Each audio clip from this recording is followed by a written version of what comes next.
ഇവിടുത്തെ 23 പഞ്ചായത്തുകളും 3 മുനിസിപ്പാലിറ്റികളും 26 തദ്ദേശ സ്വയംഭരണ സ്ഥാപനങ്ങൾ ഉൾപ്പെടെ എല്ലായിടങ്ങളിലും പലതവണ പോകാനും ആവശ്യമായ ഘട്ടങ്ങളിൽ അതത് സ്ഥലങ്ങളിൽ ഇടപെടാനും ഈ ദുരന്തമുണ്ടാകുന്നതിന് മുമ്പ് തന്നെ അവസരമുണ്ടായ ഒരാളാണ് ഞാൻ എന്നുള്ളതുകൊണ്ട് അതുമായി ബന്ധപ്പെട്ട് വയനാടിനെ ഒരു പ്രത്യേക പരിചയപ്പെടുത്തൽ ആവശ്യമില്ലാത്ത ഒരാളാണ് ഞാൻ. മറ്റു പലരെയും പോലെ തന്നെ ദുരന്തമുണ്ടായി ദീർഘമായിട്ടുള്ളൊരു കാലമായി നമ്മുടെ മുമ്പിൽ നടന്നുകൊണ്ടിരിക്കുന്ന പ്രവർത്തനങ്ങളെ ഏറ്റവും നന്നായി ഒപ്പിയെടുക്കുന്നതും ആ കാര്യങ്ങൾ ജനങ്ങളോട് പറയുന്നതും ചിലപ്പോൾ ഞങ്ങൾക്ക് ഇഷ്ടപ്പെടുന്നതും ചിലപ്പോൾ ഞങ്ങൾക്ക് ഇഷ്ടപ്പെടാത്തതുമായ കാര്യങ്ങൾ നിരന്തരമായി പ്രക്ഷേപിച്ചുകൊണ്ടിരിക്കുന്നതുമൊക്കെ പ്രധാനമായിട്ടും നിങ്ങളാണ്.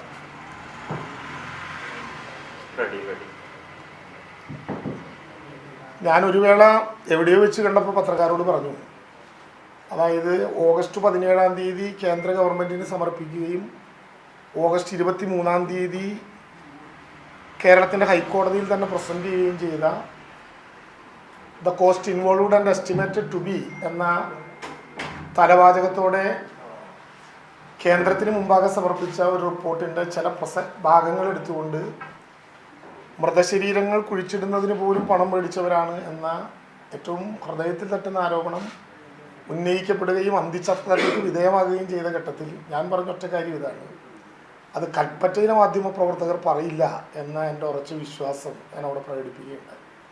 പിന്നീട് പല സുഹൃത്തുക്കളും സ്വകാര്യമായി പറഞ്ഞു, നിങ്ങൾ പറഞ്ഞത് ശരിയാണ്, കൽപ്പറ്റയിലെ മാധ്യമ പ്രവർത്തകരോട് അന്വേഷിക്കുമ്പോൾ അങ്ങനെ അവർക്ക് അഭിപ്രായമില്ല. കാരണം ഈ ദുരന്തത്തിൽ ഒട്ടേറെ പേർ വിരുന്നുകാരായി എത്തിയെങ്കിലും ആ പ്രവർത്തനം അവസാനം വരെ കണ്ടവരും നേതൃത്വപരമായ പങ്കുവഹിച്ചവരും നിങ്ങളാണ്. ഓഗസ്റ്റ് 11-ന് പ്രധാനമന്ത്രി വന്നുപോയി അന്ന് തെരച്ചിൽ നിർത്തിയെന്ന് പറഞ്ഞവരോടും ഞാൻ പറഞ്ഞു, സെപ്റ്റംബർ 31-ാം തീയതി കിട്ടിയ ബോഡി പാർട്ടും നമ്മുടെ മാധ്യമങ്ങൾ പ്രക്ഷേപണം ചെയ്തപ്പോൾ കൽപ്പറ്റയിലെ മാധ്യമ പ്രവർത്തകർക്കറിയാം. കാരണം സെപ്റ്റംബർ 30-ാം തീയതി ഉച്ചയ്ക്ക് തന്നെ വിളിച്ചവരുടെ നമ്പറൊക്കെ എൻ്റെ കയ്യിലുണ്ട്. ഈ കിട്ടിയ ബോഡി പാർട്ട് മനുഷ്യൻ്റെ ആണോ മൃഗത്തിൻ്റെ ആണോ എന്തെങ്കിലും വിവരം കിട്ടിയിട്ടുണ്ടോ ചേട്ടാ എന്ന് ചോദിച്ച മാധ്യമ പ്രവർത്തകരുടെ എല്ലാം നമ്പർ എൻ്റെ കോൾ ലിസ്റ്റിലുള്ളത് കൊണ്ട് അവർക്കെല്ലാം ആ ധാരണ ഉണ്ടാകും എന്ന നല്ല ബോധ്യം എനിക്കുണ്ട്. അപ്പോൾ അതുകൊണ്ട് പ്രത്യേകിച്ച് പഴയ കഥകളിലേക്ക് പോകണം എന്ന് ആഗ്രഹിക്കുന്നില്ല. ഒന്ന് വളരെ പ്രയാസകരമായൊരു കാര്യം ഇപ്പോഴും എപ്പോഴും കേന്ദ്ര ഗവൺമെൻറ് കേരളത്തിനോട് കാണിച്ചു കൊണ്ടിരിക്കുന്ന ഈ ക്രൂരത ഒരു ഘട്ടത്തിലും ഉണ്ടാകാൻ പാടില്ലായിരുന്നു. കേരളം ആവശ്യപ്പെട്ടതിൽ ഏറ്റവും പ്രധാനപ്പെട്ടത് 3 ആവശ്യങ്ങളിൽ ഏറ്റവും പ്രധാനപ്പെട്ടത്, ഒന്ന് L3-യിൽ പെടുത്തണം, മറ്റൊന്ന് സെക്ഷൻ 13 പ്രകാരമുള്ള കടങ്ങൾ എഴുതി തള്ളണം, 3 അഡീഷണൽ അസിസ്റ്റൻസ് ഉണ്ടാകണം. ഇക്കാര്യത്തിൽ L3-യിൽ പെടുത്തി എന്നുള്ള യാഥാർത്ഥ്യം ഒഴിച്ചാൽ ബാക്കി ഒരു നടപടിയും ഉണ്ടായില്ല. L3-യിൽ തന്നെ പെടുത്തിയതെന്നാണ്, ഇവിടെ ഓഗസ്റ്റ് 9-ാം തീയതി വന്ന ഇൻ്റർ മിനിസ്റ്റീരിയൽ സെൻട്രൽ ടീം എൻ്റെ ധാരണ ശരിയാണെങ്കിൽ 1 മാസക്കാലം കൊണ്ട് അവരുടെ റിപ്പോർട്ട് തയ്യാറാക്കി. അത് ദേശീയ ദുരന്ത നിവാരണ അതോറിറ്റിക്ക് കൈമാറി. ദേശീയ ദുരന്ത നിവാരണ അതോറിറ്റി പക്ഷേ L3-യിൽ കേരളത്തെ പെടുത്താൻ IMCTയുടെ റിപ്പോർട്ട് അവതരിപ്പിക്കാൻ പിന്നെയും 2 മാസക്കാലം കഴിഞ്ഞു. 2 മാസക്കാലം കഴിഞ്ഞിട്ടുള്ള യോഗത്തിലാണ് അവരത് തീരുമാനിച്ചത്.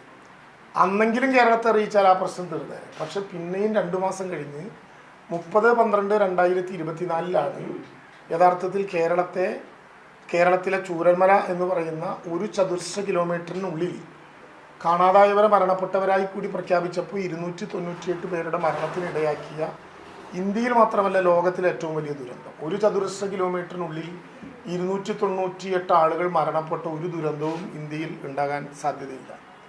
ആ ദുരന്ത ബാധിതരായിട്ടുള്ള ആളുകളെ L3-യിൽ പെടുത്താൻ, ഡിസാസ്റ്റർ ഓഫ് സീവിയർ നേച്ചറിൽ പെടുത്താൻ 5 മാസം വൈകിയപ്പോൾ UN ഉൾപ്പെടെയുള്ള ഏജൻസികളുടെ സഹായങ്ങളിൽ, അവരുമായി ബന്ധപ്പെട്ട NGOകളുടെ സഹായങ്ങളിൽ പലതും കേരളത്തിന് സമയത്ത് അപ്ലിക്കബിൾ ആകാതെ പോയി. PDNA post disaster need assessment കേരളത്തിന് പല വിധത്തിലുള്ള ചർച്ചകൾ നടത്തിയിട്ടും ഒരു മറുപടിയും ഇതുവരെ കിട്ടിയിട്ടില്ല. കേരളം പ്രതീക്ഷയോടെ കാത്തിരുന്നത് 1 രൂപ പോലും മാറ്റിവെക്കേണ്ട, 100 രൂപയുടെ ടോക്കൺ പ്രൊവിഷൻ വേണ്ട. 2005-ൽ ഏകകണ്ഠമായി ലോകസഭയും രാജ്യസഭയും അംഗീകരിച്ച ദുരന്ത നിവാരണ ആക്ടിൻ്റെ സെക്ഷൻ 13 പ്രകാരം ദുരന്തബാധിത പ്രദേശത്ത്, പ്രത്യേകിച്ച് ഡിസാസ്റ്റർ ഓഫ് സീവിയർ നേച്ചറായി രാജ്യം തന്നെ ശ്രദ്ധിക്കേണ്ട ഒരു ദുരന്തത്തിൽപ്പെട്ടവർക്ക് അവരുടെ കടങ്ങൾ എഴുതി തള്ളാൻ എന്തിനാണ് ഇനിയും കാലതാമസം വരുന്നത്? ഒറ്റ മീറ്റിംഗ്, ഒരു അജണ്ട അതിനുള്ളിൽ നമുക്ക് പൂർത്തിയാക്കാവുന്ന കാര്യമേ ഉണ്ടായില്ല. കേരളം എന്തെങ്കിലും ചെയ്തോ എന്ന ചോദ്യം സ്വാഭാവികമായിട്ടും അപ്പോൾ സാധാരണ നിലയിൽ ആളുകൾ ഉന്നയിക്കും. കേരളം ചെയ്തു, കേരളത്തിന് ചെയ്യാവുന്ന കേരള ബാങ്ക് ആ കടങ്ങൾ പൂർണ്ണമായി എഴുതി തള്ളുന്ന സ്ഥിതിവിശേഷം ഉണ്ടായി. കേരളത്തിൻ്റെ കയ്യിൽ കൃത്യമായ കണക്കുണ്ട്. 779 ഫാമിലികളിലായി 1207 പേർ 30,62,57,895 രൂപയുടെ കടബാധ്യത ഇപ്പോൾ ഈ 10, 11, 12 മേഖലകളിലായി ദുരന്തബാധിതരായവരുടെ കടബാധ്യത നിലനിൽക്കുന്നുണ്ട്. കേരളം തുടർച്ചയായിട്ട് ഇപ്പോഴും ആവശ്യപ്പെട്ടുകൊണ്ടിരിക്കുകയാണ്. കേരളത്തിലെ ഗവൺമെൻറ് അത്തരമൊരു കാര്യത്തിൽ മറുപടി കിട്ടിയില്ലെങ്കിൽ കടങ്ങൾ എഴുതി തള്ളാനുള്ള മാർഗം എന്താണെന്ന് SLBCയോട് മുഖ്യമന്ത്രി തന്നെ പങ്കെടുത്തുകൊണ്ട് ഈ കാര്യം പറഞ്ഞു. SLBC പരിശോധിക്കാം എന്ന് പറഞ്ഞു. SLBCയിലെ തന്നെ പെട്ട ദേശസാൽകൃത ബാങ്കുകൾ കേന്ദ്ര ഗവൺമെൻറ് ഇങ്ങനെ പറഞ്ഞാൽ സൗകര്യമായി എന്ന് പറഞ്ഞു. നമ്മൾ പല വിധത്തിൽ അഭ്യർത്ഥിച്ചു. ഇപ്പോഴും ധനകാര്യമന്ത്രിയോട് ആവശ്യപ്പെട്ടിട്ടുണ്ട്. അത് കിട്ടിയാൽ കേവലം കടമെഴുതി തള്ളലല്ല അതിൻ്റെ പ്രശ്നം. കടമെഴുതി തള്ളാൻ വേണമെങ്കിൽ മറ്റു ചില മാർഗങ്ങൾ കൂടി നമ്മൾ നോക്കുന്നുണ്ട്. മറ്റുള്ളവരെ കൂടി ഉൾപ്പെടുത്തിയോ സർക്കാർ ഇടപെട്ടോ, പക്ഷെ അപ്പോഴും സിബിൽ സ്കോർ ബാക്കി നിൽക്കും. ഇതാകുമ്പോഴുള്ള മെച്ചം എന്താണെന്ന് വെച്ചാൽ കടം മുന്നെടുത്തത് ഒരു ബാധ്യതയായി അയാളുടെ റെക്കോർഡിലോ സിബിൽ സ്കോറിലോ വരില്ലെന്ന് മാത്രമല്ല, ഈ ജീവനോപാധിക്ക് വേണ്ടിയിട്ടുള്ള പുതിയ കടം കൊടുക്കാനും നിർബന്ധിതമാകും ഇതേ ആളുകൾക്ക് ബാങ്കുകൾ. അതൊരു ചരിത്ര നിയമമാണ് ദുരന്ത നിവാരണ ആക്ട് 2005. കടം വേണമെങ്കിൽ കൊടുത്തു തീർക്കാൻ നമുക്ക് പല വിധത്തിലുള്ള മാർഗങ്ങൾ ആലോചിക്കാം. പക്ഷേ അതിനേക്കാൾ പ്രധാനം ഇത്തരമൊരു പരിശ്രമത്തിൽ ഏർപ്പെട്ടാൽ, ഇത്തരമൊരു സംവിധാനത്തിൽപ്പെട്ടാൽ സിബിൽ സ്കോർ ഇല്ലാതെ പുതിയ കടങ്ങൾ, പുതിയ വായ്പകൾ എടുക്കാൻ കഴിയുന്ന അവസരം ഉണ്ടാകും എന്നുള്ളതാണ് ഏറ്റവും പ്രധാനപ്പെട്ട പ്രശ്നം. അവസാനമായി അക്കാര്യത്തിൽ നമ്മുടെ ബഡ്ജറ്റിൽ പ്രഖ്യാപിച്ചില്ല, ആ പ്രയാസമുണ്ട്.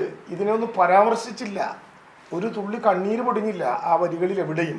പോട്ടെ, അതിൻ്റെ ചർച്ച നടക്കുമ്പോൾ ഒരു കേന്ദ്രമന്ത്രി ഏതാണ്ട് പണ്ട് കവലകളിലൊക്കെ വെല്ലുവിളിക്കുന്നത് പോലെ എഴുന്നേറ്റെന്ന് പറയുകയാണ്, ഈ മുഖ്യമന്ത്രി എവിടെയായിരുന്നു, മന്ത്രിമാരെവിടെയായിരുന്നു, MLA എവിടെയായിരുന്നു, ജില്ലാ പഞ്ചായത്ത് പ്രസിഡന്റ് എവിടെയായിരുന്നു, പഞ്ചായത്ത് മെമ്പർമാരെവിടെയായിരുന്നു, ഞാനാണ് ഏറ്റവും ആദ്യം അവിടെ പോയത്, ഞങ്ങളെല്ലാം അവിടെ പോയി നിൽക്കുമ്പോൾ ഈ പറയുന്ന ഒരാളെയും കണ്ടില്ല എന്ന് പറയുന്ന ക്രൂരത നമുക്ക് ചിന്തിക്കാൻ പറ്റുന്നതിനേക്കാൾ അപ്പുറത്തല്ലേ.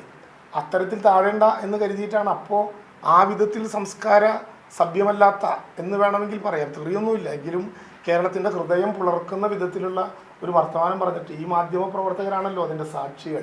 ഞങ്ങൾ എവിടെ ഉണ്ടായിരുന്നു, ഞങ്ങൾ എവിടേക്കായിരുന്നു. ഗവൺമെൻറ് അല്ല, ഗവൺമെൻറ് എന്ന് പറഞ്ഞാൽ ഉദ്ദേശിക്കുന്നത് മുഖ്യമന്ത്രിയും ഞങ്ങൾ 20 മന്ത്രിമാരുമല്ല. ഇവിടുത്തെ MLA, ഇവിടുത്തെ പഞ്ചായത്ത്, ഇവിടുത്തെ ജനപ്രതിനിധികൾ, ഇവിടുത്തെ രാഷ്ട്രീയ പാർട്ടി നേതാക്കൾ, മനുഷ്യൻ ഇവിടെ വന്ന് ഉദ്യോഗസ്ഥന്മാർ ഉൾപ്പെടെ ഉറങ്ങാതെ രാപ്പകലില്ലാതെ മാധ്യമ പ്രവർത്തകരടക്കം എത്ര ഓരോരുത്തരുടെയും പേര് ഞാൻ എടുത്ത് പറയില്ല. പിന്നെ നമ്മുടെ ചൂരന്മല ജംഗ്ഷൻ്റെ മുകളിലുള്ള CPM ഓഫീസിൻ്റെ ഇപ്പുറത്തുള്ള തട്ടുംപുറത്ത് നിന്നിട്ട് ഇങ്ങനെ തുടർച്ചയായിട്ട് എടുത്തുകൊണ്ടിരിക്കുമ്പോൾ എല്ലാവരോടും കടുത്ത സ്നേഹമാണെങ്കിൽ നമ്മുടെ കുഞ്ഞായിട്ട് അവിടെ നിന്ന് പോകുന്നൊരുത്തനാണെന്നുള്ളതുകൊണ്ട് ഞാൻ ഈ ഷെഫീക്കിനെ വിളിച്ചു, മോനെ സൂക്ഷിച്ച് നിൽക്കണം. രാവും പകലും ഇല്ലാതെ ഈ മാധ്യമ പ്രവർത്തകർ പൂർണ്ണമായിട്ട് അതിൻ്റെ മുകളിൽ നിന്ന് ഈ ബെയിലി പാലത്ത് ഉണ്ടാകുന്നത് വരെ ആളുകൾ അങ്ങോട്ടും ഇങ്ങോട്ടും കടത്തുന്നത് പൂർണ്ണമായി നമ്മൾ എന്തൊരു റിസ്ക്കാണ് എടുത്തത്, എന്നിട്ട് നമ്മളാരും ഉണർന്നിരുന്നില്ലെന്നും പ്രത്യേകമായിട്ട് അവിടെ നിന്ന് ഏതോ ഹെലികോപ്റ്ററിൽ വന്നിട്ടാണ് നമ്മൾ ഉണർത്തിയതെന്നൊക്കെ പറയുന്ന പോലെ ക്രൂരബലിതങ്ങൾ ഇപ്പോഴിങ്ങനെ തുടർച്ചയായിട്ട് പടച്ചുവിടുകയാണ്. അജണ്ടകളിൽ ഇതുകൂടി ഉണ്ടാകണം എന്ന് എൻ്റെ വിനീതമായ അഭ്യർത്ഥന. മറ്റൊരു പ്രശ്നം, നമ്മൾ ഈ നിർമ്മാണ പ്രവർത്തനങ്ങൾക്കൊരു കാലതാമസത്തെക്കുറിച്ച് ഇവിടെ പലരും വിശദീകരിക്കുകയുണ്ടായി. ഞാനതൊന്നും തർക്കത്തിന് വേണ്ടി ഒരു ഘട്ടത്തിലും പറയുകയല്ല. യഥാർത്ഥത്തിൽ August 23 Shri V. Venu IAS വന്ന് ഇവിടെ ഒരു പരിശോധന നടത്തി.